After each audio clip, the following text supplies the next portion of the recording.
बहुत बहुत धन्यवाद।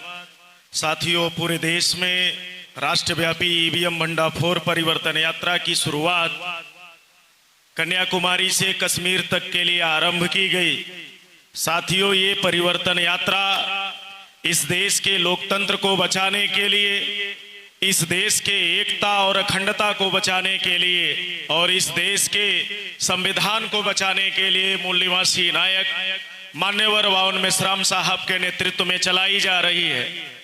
इस परिवर्तन यात्रा का बुनियादी मकसद ये है कि इस देश के मूल निवासी बहुजनों को, यानी इस देश के ओबीसी, एससी, एसटी, माइनॉरिटी को जो मूल अधिकार डॉक्टर बाबा साहब अम्बेडकर ने भारतीय संविधान के अंदर लिख कर दिए और अधिकारों का दस्तावेज या विशाल अधिकारों का दस्तावेज जो डॉक्टर बाबा साहब अम्बेडकर ने निर्माण किया, आज के तारीख में पिछले 2 दशक से यानी 20 सालों से लगातार ईवीएम से चुनकर आने वाली सरकारों के जरिए आज इस संविधान को और इस देश के ओबीसी, एससी, एसटी, माइनॉरिटी के अधिकार को लगातार खत्म करने की कोशिश की जा रही है।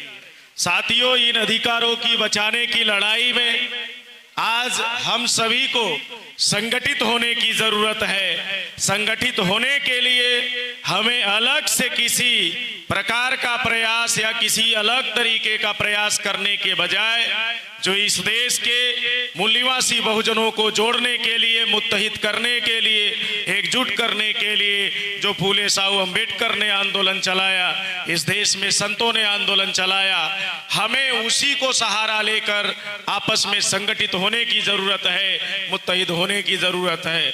महान संत रविदास कहा करते थे कि कबीरा कुआं एक है, पानी भरे अनेक।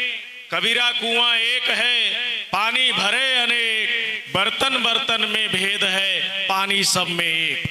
आज डीएनए के रिसर्च ने भी साबित कर दिया भारत में कौन देसी और कौन विदेशी है। उस दौर में महान संत कबीर जब आंदोलन चला रहे थे तो इस देश की व्यवस्था, इस देश के इतिहास और इस देश के मूल संस्कृति और सभ्यता की जानकारी थी। इस आधार पे उन्होंने कहा कि कबीरा कुआं एक है, पानी भरे अनेक, बर्तन बर्तन में भेद है, पानी सब में एक। हम यहाँ सभी बैठे हुए लोग एक माँ बाप की औलाद है, एक डीएनए के लोग हैं। हम सभी लोग इस देश के मूल निवासी हैं। शासक जातियों के द्वारा लगातार हमारे अधिकारों को खत्म करने की कोशिश की जा रही है और इस कोशिश के पीछे जो उन्हें शक्ति मिल रही है, ताकत मिल रही है, वो इलेक्ट्रॉनिक वोटिंग मशीन में घोटाला करने की वजह से ताकत मिल रही है। आज पूरे देश के अंदर, बहुजनों के अंदर जागृति पैदा करने के लिए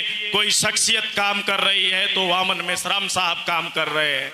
इसलिए मैं कहा करता हूं, you can fool some people for some time, you can not fool all the people for all the time. कुछ लोगों को कुछ समय के लिए मूर्ख बनाया जा सकता है, गुमराह किया जा सकता है, लेकिन जब तक वामन मेश्राम साहब जैसी शख्सियत हमारे बीच में मौजूद है, इस देश के मूल निवासी बहुजनों को हमेशा के लिए मूर्ख नहीं बनाया जा सकता। साथियों, ये जागृति का आंदोलन है, ये अधिकारों की लड़ाई लड़ने का आंदोलन है और इस देश के संविधान को बचाने का आंदोलन है, इस देश की एकता और अखंडता को बचाने का आंदोलन है। इस लड़ाई में आप लोगों को साथ सहयोग देना होगा। इसलिए मैं कहा करता हूं कि हम सभी लोग इस देश के मूल निवासी हैं कि शेरनी की नस्लें कभी सियार पैदा नहीं करती, शेरनी की नस्लें कभी सियार पैदा नहीं करती, हम मूल निवासियों की माएँ कभी गद्दार पैदा नहीं करती। भेड़ियों की ताकत से ये जो आरएसएस और बीजेपी के लोग हैं, 1925 में इनकी बुनियाद पड़ी, आज 2022 चल रहा है, आज तक किसी संगठन ने इनके खिलाफ मोर्चा नहीं खोला। लेकिन मान्यवर वावन मेश्राम साहब वो शख्सियत है, 6 अक्टूबर 2022 को 3.5 लाख लोगों के साथ आरएसएस के हेडक्वार्टर का घेराव किया और चुनौती किया कि हम किसी भी हाल में इस देश की एकता और अखंडता को खंडित नहीं होने देंगे।